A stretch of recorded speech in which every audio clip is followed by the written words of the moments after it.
everyone, and welcome to the introduction video for a new series I will be starting for the game F.E.A.R. 1. F.E.A.R. 1 will have a config and tech video following the introduction video. Then there will be a modding video that follows the config and tech video. F.E.A.R. 1 and the two DLCs will all share the same introduction, config and tech, and modding videos, as a lot of the information is the same, but some things are specific to each game. Any links that are covered in this video will be in the description below. I hope you enjoy the information and that it gives you the best F.E.A.R. 1 experience you can have. This game was developed by Monolith Productions. No, not that Monolith from Space Quest 3. Monolith is an American developer based in Kirkland, Washington. They were founded in 1994 by a group of around 7 people. The Warner Brothers Games studio owns Monolith as of 2004. The company is known for games such as F.E.A.R., Condemned, and Blood. Some general information about the game. F.E.A.R, F.E.A.R, which stands for First Encounter Assault Recon, is still one of the best first-person shooters out there. It's a horror game that most will probably not find scary by today's standards. Still, it is pretty creepy and has a good Japanese horror atmosphere. It features a young girl named Alma Wade. She is part of the creepy, long black hair girl group consisting of Samara from The Ring and Kayako from The Grudge. I still like the creepy Japanese horror girls in games myself. However, it is definitely overused in horror games and horror movies. There is another character in F.E.A.R. 1 called Paxton Fettel. He has one of my favorite voices for a villain in video games. The voice actor Peter Lorre really adds a lot to Fettel's character, making him stand out and something you remember long after playing the game. Any multiplayer aspects this game once had are no longer supported. F.E.A.R. 1 is strictly a single-player game. Some information about the gameplay. The fast action-packed gameplay still holds up very well, with blood, explosions, and particle effects everywhere. I really love the ragdoll physics of this game when killing enemies. When you see that Havoc engine logo at the start of a game, you know it's going to have awesome physics.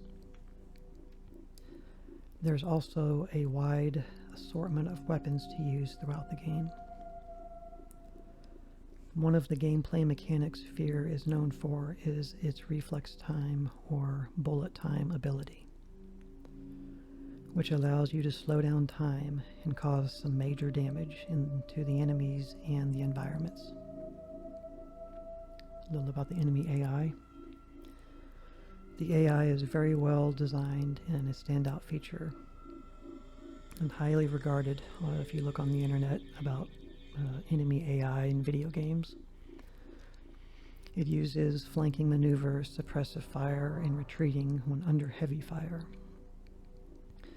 The AI has a lot of spoken dialogue as well, letting you listen in on what they are doing, thinking, and planning. Some other information here. If you have watched my playthrough of Penumbra Overture, I will link the playlist to the game in the description if you haven't.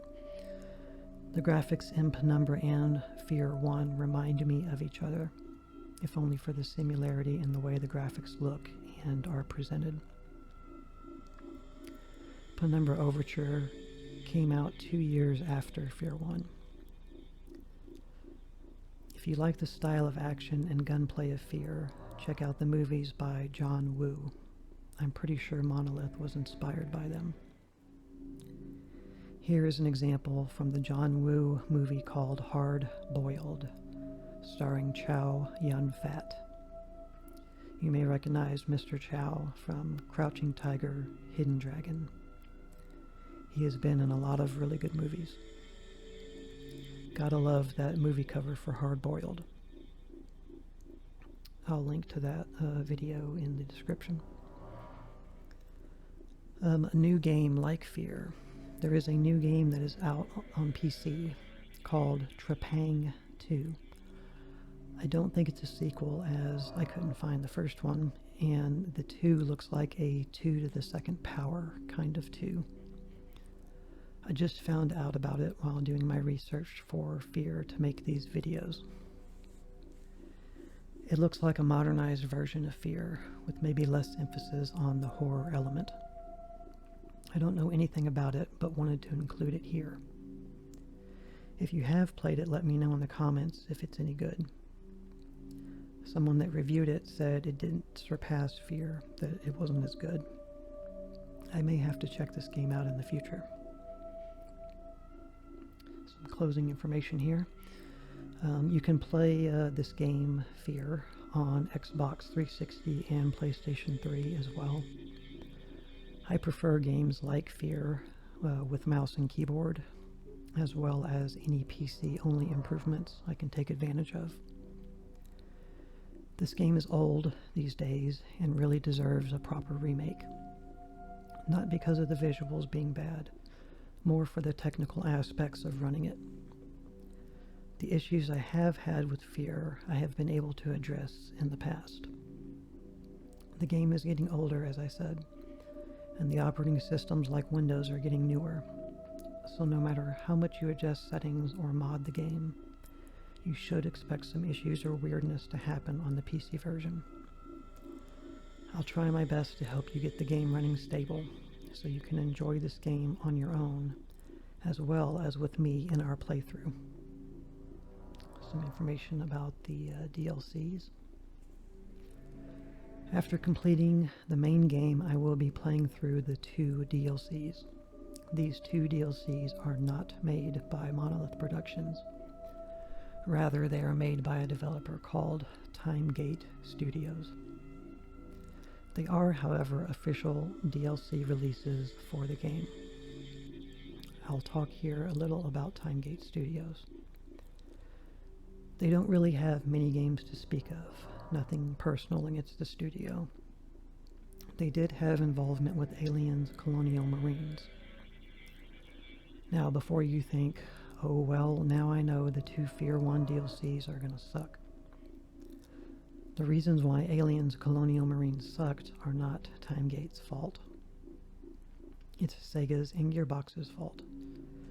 Gearbox outsourced stuff to Timegate Studios instead of handling it themselves, because Gearbox was too focused on a Borderlands game to care about the Alien game that they were also working on. Timegate Studios didn't have much to work with and were in a constant changing of plans scenario. According to the Wikipedia, Timegate contributed about 20 to 25% of the total development of Aliens Colonial Marines. There's plenty of information online about the whole development of that game. It should have never been released, especially considering it was an Alien game. Worth mentioning that these 2 DLCs are not considered canon with the story of F.E.A.R. either. When Monolith developed F.E.A.R. 2, they took it in a different direction story-wise, so they had to disregard the story of the 2 DLCs. About Extraction Point, this DLC picks up right at the end of the base game of F.E.A.R. 1, so it acts as a continuation of the story thus far. Perseus Mandate, the second DLC. This information here is lifted right from the Wikipedia. The game is not a narrative sequel to Extraction Point, but rather a sidequel, which is a word I don't think I have ever heard in gaming circles. A sidequel meaning basically like an extended side quest. It's still kind of a sequel, but it's a side quest to a previous game. so they're calling it a sidequel. And it's because Perseus Mandate runs parallel to the second half of the original F.E.A.R 1 and most of Extraction Point. The story follows a new character that you play as who is a member of a secondary F.E.A.R team, so you don't play as the same person. The genre this game falls under is action, paranormal, horror, first-person shooter. I wouldn't include survival in there because it's not a survival horror game. It's an action horror game. You have plenty of weapons and ammo and grenades and all kinds of stuff at your disposal. So we'll go over here the releases in the series itself, complete series itself by year. So the first F.E.A.R, F.E.A.R 1, was released in 2005. And then the F.E.A.R 1 DLC, Extraction Point, came out in 2006. The F.E.A.R 1 DLC, Perseus Mandate, came out in 2007. So between the game and the DLCs, just a year apart. Not bad. F.E.A.R 2, Project Origin, came out in 2009. And also that same year, F.E.A.R 2 DLC called Reborn came out in 2009. F.E.A.R 3 came out in 2011. And then in 2014, F.E.A.R Online came out. And that's been the last release in 2014 that the franchise of F.E.A.R has seen. I never played F.E.A.R Online myself. It was a free-to-play online multiplayer shooter. Sounds awesome. I'm assuming it had some sort of cash shop, possibly. The game was not developed by Monolith Productions. Off the top of my head, I didn't write it down. I don't know who developed it, but it was not Monolith. It came out, as I said, in 2014, and the servers were shut down in 2015. So the game didn't even last a year. So it either sucked, or nobody cared about F.E.A.R at the time, or both. I think it might have still even been in a beta release or something up until it shut down. How long to beat this game and the DLCs? So the main game of F.E.A.R 1, the base game, should take roughly anywhere from 8 to 12 hours. These time frames I give you on games are just averages from people that submit their averages on this How Long to Beat site. It has nothing to do with my experience of playing through a game and timing it or anything like that. That being said, that they are an average, what the average player would spend, you can expect me on the most situations to fall on the higher end of the playthrough time, simply because I'm not going to be speedrunning or purposely trying to go through areas quickly. I'm going to be trying to show the games off that I play, take my time, explain things, you know, enjoy the game. There's no need to rush through it. So that's going to put me on the higher end of getting through games. So the base game anywhere from 8 to 12. Extraction Point roughly around 5 hours. And Perseus Mandate roughly around 6 hours. So those two DLCs. I think back then when F.E.A.R was, you know, newer, they called them expansions back then, kind of like what World of Warcraft, I don't know if that's what they still call it, World of Warcraft expansions or not, but the same kind of terminology was used back then for games. They weren't called DLCs like they are now. but they have some fair length to them, so adding all that up and just guesstimating, I would assume for me to get through the base game and the 2 DLCs, which I'm going to be playing consecutively on my channel, should take around 20 plus hours, somewhere around there, for me to get through all of it. Modding, there are a handful of mods that I will be using that we will go over in the modding video. In the next video, we will be getting into the configuration and technical side of things. I will record the desktop of my PC, folder view on one side, and my notes on what to adjust on the other side of the screen. We'll just walk through the process one thing at a time, like we've done before. Thanks for watching, and we will see you there.